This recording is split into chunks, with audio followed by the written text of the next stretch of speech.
مکہ کی فضائیں اس وقت ظلم، تکبر اور جہالت سے بھری ہوئی تھیں۔ قریش اپنی طاقت، نسب اور دولت پر فخر کرتے تھے اور اللہ کے پیغام کو دبانے کے لیے ہر حد تک جانے کو تیار تھے۔ اسی وقت اللہ تعالیٰ نے اپنے آخری رسول صلی اللہ علیہ وآلہ وسلم کو ہدایت کے لیے بھیجا۔ رسول اللہ صلی اللہ علیہ وآلہ وسلم نے حق اور سچائی کا پیغام لوگوں تک پہنچایا، لیکن سب نے اسے قبول نہیں کیا۔ سب سے زیادہ مخالفت کرنے والوں میں عتبہ بن ربیعہ بھی شامل تھا، جو قریش کے بڑے سردار تھے، بولنے اور بات چیت میں ماہر اور رسول اللہ صلی اللہ علیہ وآلہ وسلم کے مخالف تھے۔ حضرت حمزہ رضی اللہ عنہ اس وقت اسلام قبول کر چکے تھے۔ وہ رسول اللہ صلی اللہ علیہ وآلہ وسلم کے چچا تھے اور ایمان ان کے دل میں مضبوط ہو چکا تھا۔ وہ اپنے ایمان، غیرت اور شجاعت کی وجہ سے مسلمانوں کے سب سے اہم سپاہی تھے۔ قریش کے لیے یہ ایک بڑا دھچکا تھا، کیونکہ اب رسول اللہ صلی اللہ علیہ وآلہ وسلم تنہا نہیں رہے۔ جنگ بدر کے دن قریش غرور اور طاقت کے نشے میں میدان میں آئے۔ وہ سمجھ رہے تھے کہ چند مسلمان جو بھوکے اور کمزور تھے ان کے سامنے کچھ نہیں کر سکتے۔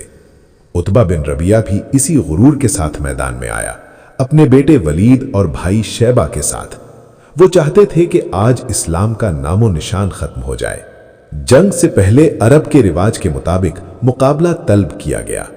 عتبہ آگے بڑھا اور زور سے کہا کہ ہمارے سامنے تمہارے مضبوط لوگ بھیجیں۔ رسول اللہ صلی اللہ علیہ وآلہ وسلم نے اپنے قریبی رشتہ داروں کو میدان میں بھیجا تاکہ حق کی حمایت ہو۔ حضرت حمزہ رضی اللہ عنہ، حضرت علی رضی اللہ عنہ اور حضرت عبیدہ بن حارث رضی اللہ عنہ میدان میں اترے۔ یہ لمحہ فیصلہ کن تھا، ایک طرف کفر اور غرور، دوسری طرف ایمان اور یقین۔ حضرت حمزہ رضی اللہ عنہ اپنے مقابل عتبہ بن ربیعہ کے سامنے کھڑے تھے۔ عتبہ وہی شخص تھا جو پہلے رسول اللہ صلی اللہ علیہ وآلہ وسلم کو دنیاوی لالچ دے کر خاموش کروانا چاہتا تھا، اور آج تلوار اٹھا کر حق کو ختم کرنے آیا تھا۔ مقابلہ شروع ہوا، تلواریں ٹکرائیں، گرد اٹھی اور چند لمحوں میں فیصلہ ہو گیا۔ حضرت حمزہ رضی اللہ عنہ نے پوری طاقت اور ایمان کے ساتھ وار کیا اور عتبہ بن ربیعہ زمین پر گر پڑا۔ وہ سردار جسے قریش ناقابل شکست سمجھتے تھے، اللہ کے ایک بندے کے ہاتھوں ہلاک ہو گیا۔ یہ ذاتی دشمنی نہیں تھی، بلکہ حق اور باطل کا ٹکراؤ تھا۔ یہ لمحہ جنگ بدر کا رخ بدلنے والا تھا۔ قریش کے حوصلے ٹوٹ گئے اور مسلمانوں کے دل مضبوط ہو گئے۔ اللہ تعالیٰ نے قرآن میں فرمایا کہ تم نے قتل نہیں کیا بلکہ اللہ نے قتل کیا۔ حضرت حمزہ رضی اللہ عنہ کا یہ وار صرف ایک آدمی پر نہیں تھا، بلکہ کفر کے غرور پر اثر ڈالنے والا تھا۔ عتبہ بن ربیعہ کی لاش میدان میں پڑی تھی اور اس کے ساتھ قریش کی امیدیں بھی ختم ہو گئی تھیں۔ مگر یہاں سے ایک اور کہانی شروع ہوئی، ایک ایسا انتقام جس کی آگ بعد میں احد کے میدان تک پہنچی۔ جنگ احد کا دن آیا، مسلمان اور قریش دونوں میدان میں تیار تھے۔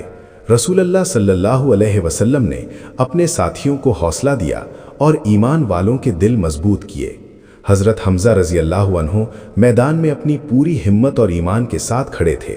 وہ نہ صرف طاقتور تھے بلکہ مسلمانوں کے دلوں میں حوصلہ پیدا کرنے والے بھی تھے۔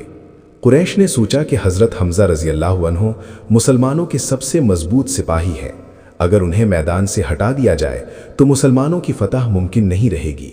اسی مقصد کے لیے انہوں نے اپنے غلام وحشی کو کہا کہ وہ حضرت حمزہ رضی اللہ عنہ کو مار دے۔ وحشی نے وعدہ کیا کہ اگر یہ کام کرے تو اسے آزادی دی جائے گی۔ وحشی نے یہ وعدہ قبول کیا۔ جب جنگ شروع ہوئی تو حضرت حمزہ رضی اللہ عنہ نے دشمن کے ہر حملے کا مقابلہ کیا۔ وہ اپنی پوری طاقت اور ایمان کے ساتھ لڑتے رہے۔ قریش کے سپاہی ان کی بہادری دیکھ کر حیران ہو گئے، مگر وحشی چپکے سے پیچھے گیا تاکہ حضرت حمزہ رضی اللہ عنہ پر حملہ کر سکے۔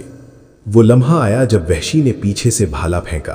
حضرت حمزہ رضی اللہ عنہ نے اپنی طاقت اور ایمان سے مقابلہ کیا، مگر اللہ کی تقدیر کے مطابق بھالا ان کے جسم میں جا لگا اور وہ زمین پر گر پڑے۔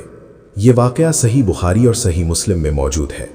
رسول اللہ صلی اللہ علیہ وسلم نے حضرت حمزہ رضی اللہ عنہ کی شہادت پر دکھ محسوس کیا اور فرمایا کہ اللہ کی رضا میں سب سے بڑی خوشی ہے یہ اللہ کی رضا تھی کہ ایک عظیم بہادر مسلمان اپنے ایمان کی خاطر قربان ہو گیا۔ حضرت حمزہ رضی اللہ عنہ کی قربانی نے مسلمانوں کو یہ سکھایا کہ ایمان اور قربانی ہمیشہ سب سے بڑی عزت ہے۔ یہاں سے ہمیں یہ سبق ملتا ہے کہ ظلم اور زیادتی کبھی باقی نہیں رہتی اور اللہ کی رہنمائی سے حق ہمیشہ زندہ رہتا ہے۔ حضرت حمزہ رضی اللہ عنہ کی بہادری اور قربانی آج بھی مسلمانوں کے لیے مشعل راہ ہے۔ بعد میں وہ عورت جس نے وحشی کو حضرت حمزہ رضی اللہ عنہ کو مارنے کے لیے کہا تھا، یعنی ہند بنت عتبہ، اسلام لے آئیں۔ یہ بھی ایک بڑا سبق ہے کہ اللہ کی رہنمائی سے دل بدل جاتے ہیں اور رحم و مغفرت ہمیشہ موجود ہے۔ حضرت حمزہ رضی اللہ عنہ کی قربانی اور ایمان نے مسلمانوں کے دلوں میں حوصلہ پیدا کیا اور یہ ثابت کیا کہ حق کے لیے قربانی دینا سب سے بڑی سعادت ہے۔